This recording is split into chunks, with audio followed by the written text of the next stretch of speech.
English we say, today is Sunday and the weather is so great. So we are going to grill here at the balcony. Look, we have set up a table here and we're going to eat dinner here later. In Swedish we say, idag är det söndag och vädret är jättefint. Så vi ska grilla här på balkongen.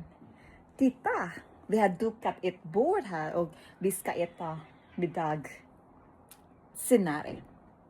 In Bisaya we say, karon kay Domingo og maayo ang tempo, so magsugba mi diri sa balkonahe.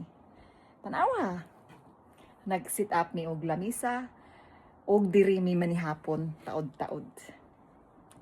In Tagalog we say, ngayon ay linggo at maganda ang panahon, kaya mag-iihaw kami dito sa balkonahe. Tingnan nyo, naghanda kami ng mesa at dito kami maghahapon na mamaya. Now you learn 4 different languages again. What is your version? Comment down below and let's break down